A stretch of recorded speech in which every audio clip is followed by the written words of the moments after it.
Salamat sa direktor at gumaganda na nga talaga ang mga eksena sa abot kamay na pangarap. Magkakabistuhan na nga sapagkat hindi na matiis ni Doc Linden ang panglolokong ginagawa ni Zoe kay Annalyn kaya naman ay mapipilitan na itong sabihin kay Annalyn ang mga nalalaman niya.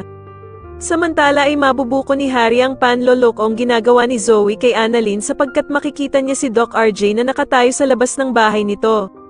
Dito nga ay saktong nakita niyang mag-isa si Doc RJ kaya naman ay agad nitong ipinaliwanag na pinaglololoko lang siya ni Zoe at lahat ng sinasabi niya kay Doc RJ ay puro kasinungalingan lamang daw.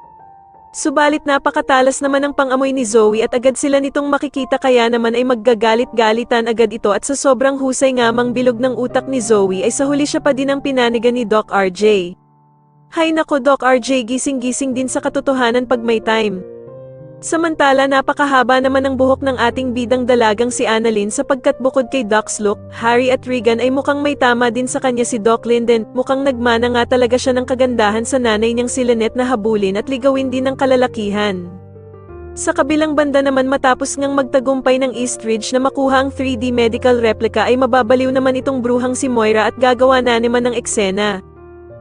Dito nga ay eksena pa siya sa mismong event at magsisisigaw ito na kakalbuhin niya daw si Lynette pero aawatin siya ni Doc Luke at sasabihing wag daw ito mag-iskandalo dahil nga sa napakadaming tao na nakatingin sa kanya at magiging kahihiyan daw ito ng Apex. Mamaya nga ay biglang madadapa pa ang bruhang si Moira at susubsob ang pagmamuka sa sahig. Pero dahil nga sa meron pa siyang bali at neck brace sa leeg ay hindi ito makakatayo. Dito nga ay lalapitan siya ni Lynette upang lalong asarin, sasabihan nga ito ni Lynette na wag daw masyadong gumalaw. Mag-inhale nga daw ito at kahit wag na mag-exhale kahit kailan. Sobrang mapipiko naman dito ang bruhang si Moira. Samantala kahit panay ang pangongontra ni Doc Linden kay Annalyn ay panay din naman ang sabi nito na wag magpapatalo si Annalyn kay Zoe dahil nga sa isip-isip niya ay siya talaga ang tunay na tanyag. Sa kabilang banda naman ay meron na naman ngang pasabog si Doc Carlos at pinatawag na naman niya si Lynette dahil may sasabihin daw ito.